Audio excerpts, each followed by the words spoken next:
3 अप्रैल 1868 की शाम पूरे बनारस में गहमा गहमी का माहौल। शहर के बड़े सेठ, साहित्यकार, कलाकार, बुद्धिजीवी, देशी विदेशी हकीम, सैन्य अधिकारी, पहुंच वाले लोग, पंडित, विद्वान, सभी की सवारियां, बग्घियां, इक्के, तांगे आदि कंटोनमेंट के असेंबली रूम की ओर चले जा रहे थे। सभी में उत्सुकता थी महाराज बनारस द्वारा आयोजित नया तमाशा थिएटर देखने की। उसी दिन भारत में पहली बार शीतला प्रसाद त्रिपाठी कृत हिंदी नाटक जानकी मंगल का मंचन हुआ था।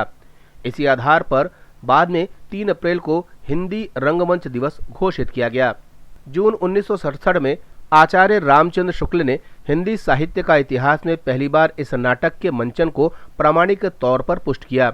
इंग्लैंड के एलन इंडियन मेल के 8 मई 1868 के अंक में भी उस नाटक के मंचन की जानकारी भी प्रकाशित हुई।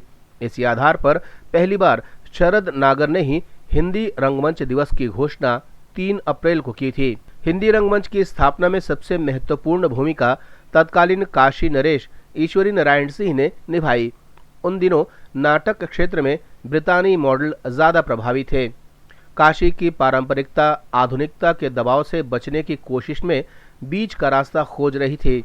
तब आगे आए काशी के महाराज ईश्वरी प्रसाद नारायण सिंह। उन्होंने अपने दरबारी कवि गणेश को इस काम पर करने को कहा। गणेश ने जो नाटक लिखा वह पारंपरिक और छंदबद्ध था। महाराज संतुष्ट नहीं हुए। वह ऐसी परंपरा शुरू करना चाहते थे जो अंग्रेजी नाटक प्रस्तुति का मुकाबला कर सके। तब उन्होंने यह जिम्मेदारी सौंपी पंडित शीतला प्रसाद त्रिपाठी को। उन्होंने शास्त्रीय संस्कृत नाटक, पारंपरिक रामलीला और यूरोपीय नाटक तत्वों को मिलाकर जानकी मंगल तैयार किया। ईश्वर नारायण प्रसाद सिंह ने रामलीला के कलाकारों के साथ अभ्यास शुरू किया। प्रस्तुति का स्थान चुना गया कंटोनमेंट का असेंबली रूम एंड थिएटर। बाद में इसे रॉयल थिएटर के नाम से भी जाना गया। प्रस्तुति के ऐन पूर्व लक्ष्मण बनने वाला लड़का बीमार पड़ गया। नाटक स्थगित होने की नौबत आ गई। तभी 18 वर्षीय युवा हरिश्चंद्र वहां पहुंचे। उन्होंने लक्ष्मण की भूमिका करने को कहा। महाराज ने संवाद याद होना असंभव बताया तो उन्होंने घंटे भर में याद कर उन्हें सुना भी दिया। फिर नाटक खेला गया।